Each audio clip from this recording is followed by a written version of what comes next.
One for Gregory. Can we use video on FreeToast host, and what are their restrictions? Or are there restrictions? Yes, you can use videos on FreeToast host, but the best thing to do is upload them to YouTube and then put the video directly in FreeToast host. FreeToast host does not allow you to upload videos directly to its site because videos tend to be so big that since it's a free service, they don't want people to just constantly upload videos.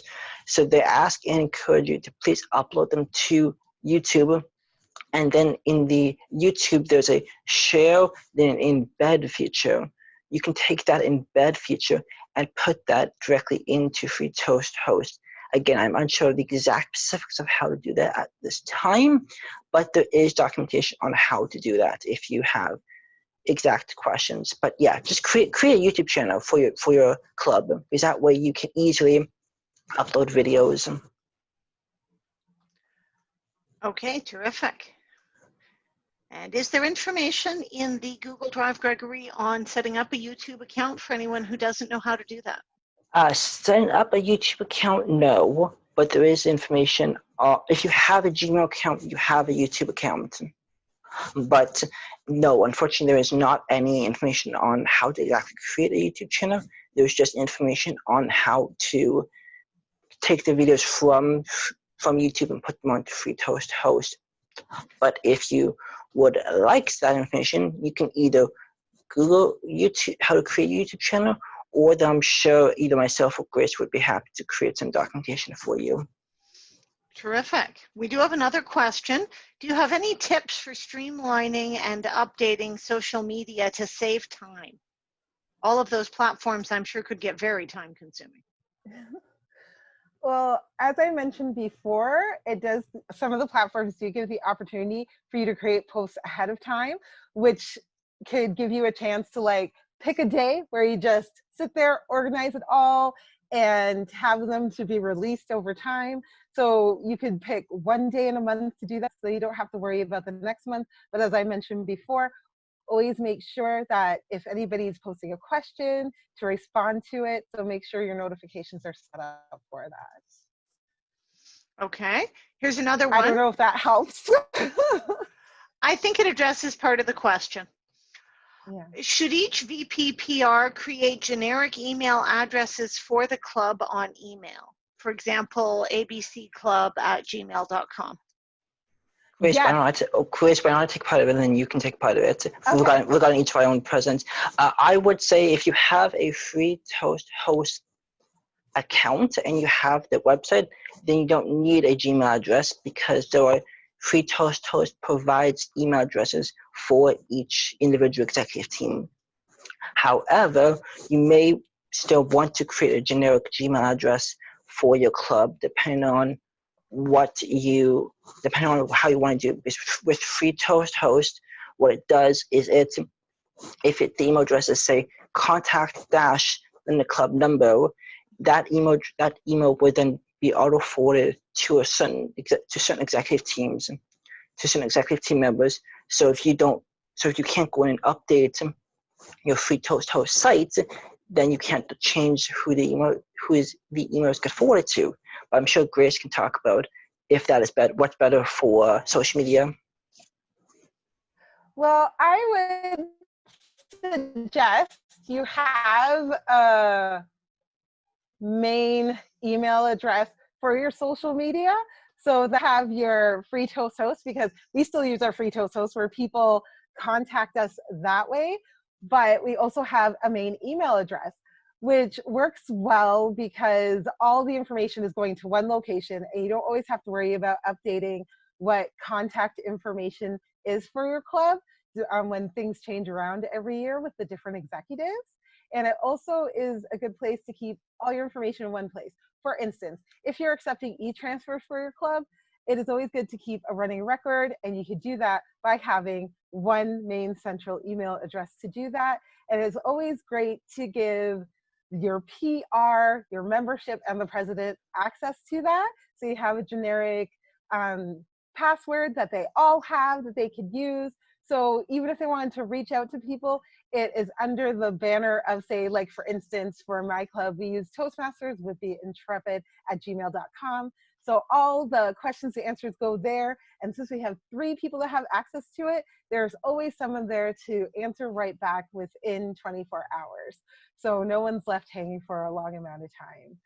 And as long as you set it up to receive notifications, I have found it has been great. And when the executives change, you just pass on all that information to the next person. So you don't always have to worry about changing all your advertising or anything like that. It stays the same throughout, and it's just mainstream. Sounds terrific. We do have a couple of helpful comments here as well from a member. You can upload your events onto Eventbrite and then share those directly onto Facebook and Twitter.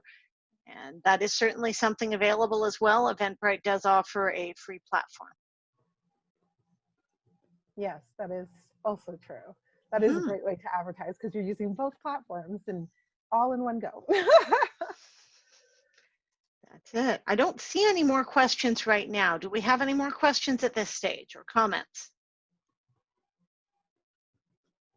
And if you want to ask a question, but you don't want to be publicly known, you can always message Chris directly with the question so that only she knows who's asking that question rather than it being public of who asks that question. Absolutely. We've had a couple of those already.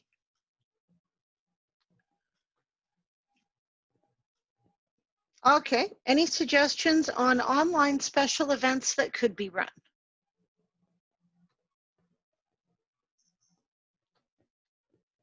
Well, I don't know if anybody took the chance to have an online open house. That's always great to have. Or even have amongst your members and invite the public to like have a special event like a game night or something like that with your members so that you're keeping the socialization going. Because one great way to turn guests into members is having a social night, whatever that may be, and encouraging people to come out. And while they come out, you can throw out some great things about Toastmasters, and hopefully they end up coming to a regular meeting.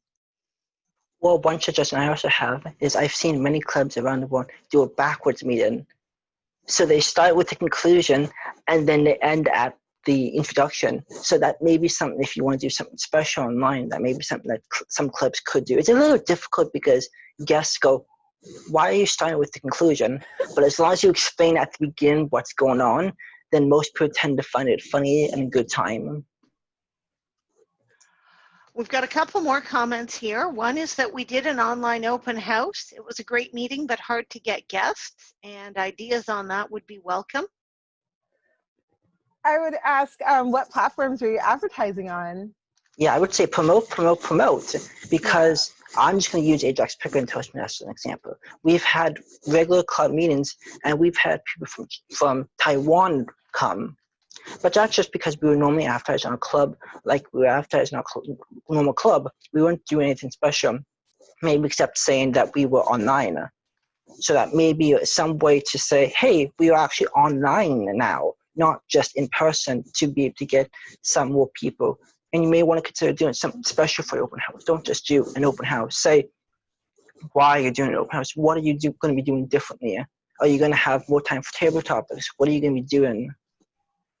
And I would also encourage to send out messages to past guests, because a lot of people think during this time that the clubs are not active. So it's always nice to touch base with past guests. Like I would say guests that you had in the last like 4 months, just to remind them that you're still there and that you're online now, and that it is the perfect time to join back in and see what it's like. And also for open house, it's always great to have like testimonials. Find out why people decide to join and why they still keep coming back, because that could help out a lot of guests as well. And reach out to your actual members. Encourage them to invite family and friends, and maybe include an incentive program. I know there are a couple of clubs that, for instance, I just went to an open house where they had 50% off their membership. And we had $25 incentive, $25 discount if they sign up in the month of June. And even just through advertising and even putting out incentives like that, people could sign up sight unseen. At our club, we've had 2 people sign up sight unseen just from the incentives alone. So it is a great opportunity. Push that that you have incentives going on and how long they're going to last, and keep pushing that advertisement. And I'm sure you might be able to get some people in. You just got to promote, in that case, I would try as many platforms as possible and see what sticks really. Okay, I'm just writing up a quick poll. We've had a request for information on what social media platforms attendees have found most helpful. And give me a Make sure, second and we'll launch that. I was going to say, make sure Chris allows for multiple options, because some clubs tend to use multiple platforms and find they're all equal. I've seen some clubs that tend to use multiple platforms and have equal success among them. That But is a really good point. Thank you for reminding me of it that. depends on the club and depends on what, I'm not trying to jump on Grace, but depends on what social media platform you're using and where you find the success. Because you may be a club and you may find Twitter is your best method, but you find Facebook to be really bad. And most clubs tend to be good on Facebook. But again, it depends on your club, depends on where your target audience is. You're absolutely right. Everyone is different. So I'm going to post this. I've gone by memory on the ones that Grace has mentioned and included an option for those of you who are using platforms that I haven't thought to include on the list. So let's see what people have to say.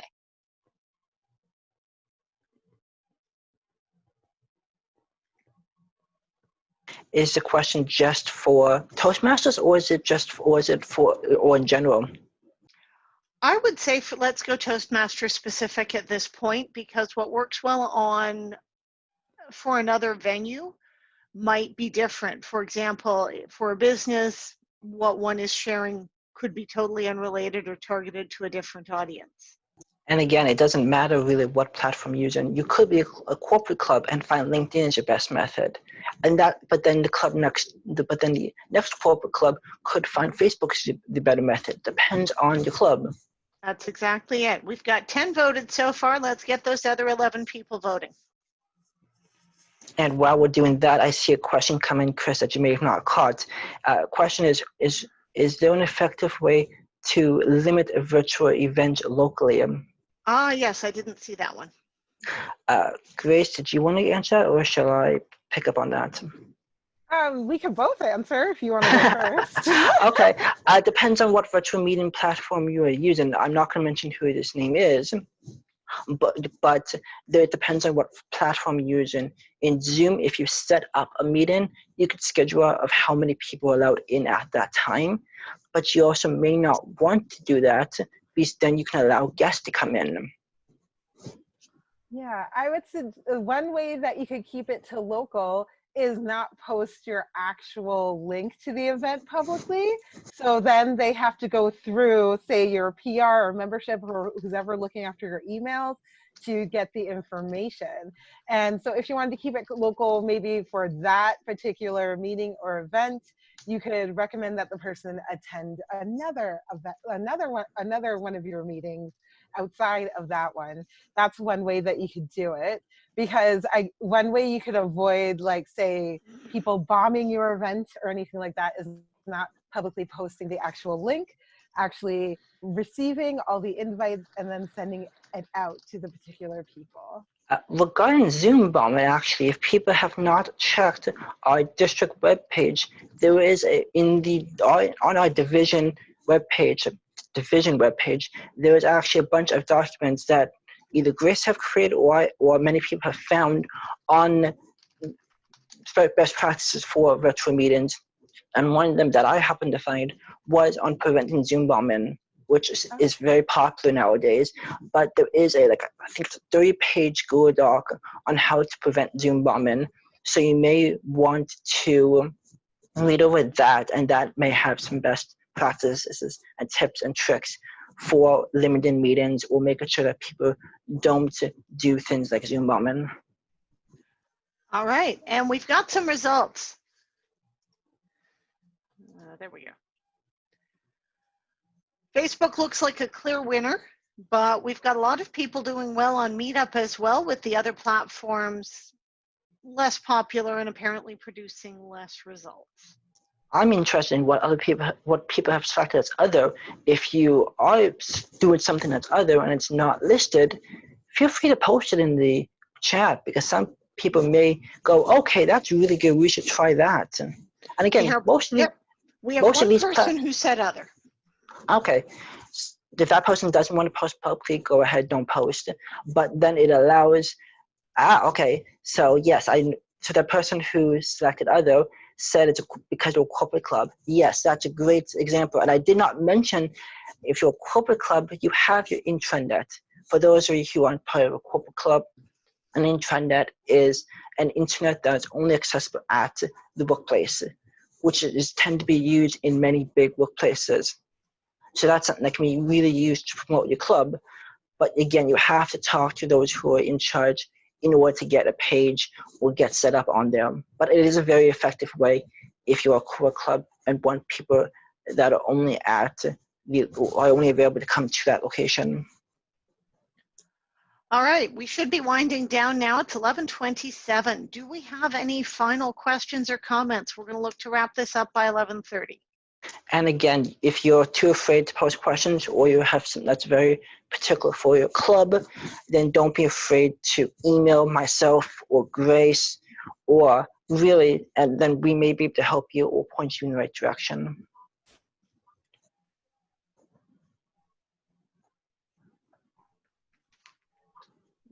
Okay. Looks like we're just seeing a variety of thank yous. Oh, and I do want to mention on the handout from the District 60 PR, they do have a lot of links on how to set up things, say on Facebook and other social media outlets. So if anybody wants a tutorial on how to, it is listed on there as well, which is also in the Google Drive. And again, I keep seeing one thing to come up. This workshop is not for DCP points. This will not count towards anything towards your club. This is just an informative workshop to help you and your club. This does not count towards anything. Please don't report to TI that you did this that you did this workshop, because it doesn't count for anything. It was just simply an informative workshop, because it is not technically categorized as club officer training, because anybody from any club could really join us.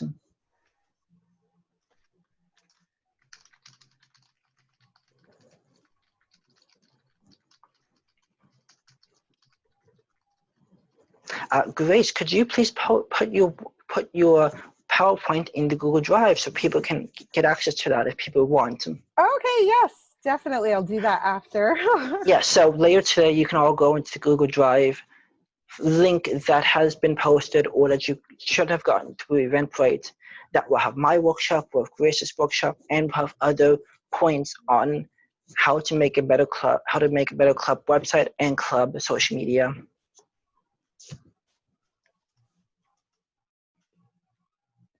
Absolutely true, and a good point that's been raised. Today's session impacts everything in the DCP, because bringing in members helps your club to gain educational awards. Having a strong and productive club helps you to make sure that things are happening. You get points for members, you get points for educational awards, you get points for organizing your club effectively and doing things like putting your executive lists on time, paying your dues on time, and attending club officer training, which is valuable completely above and beyond what we've got here.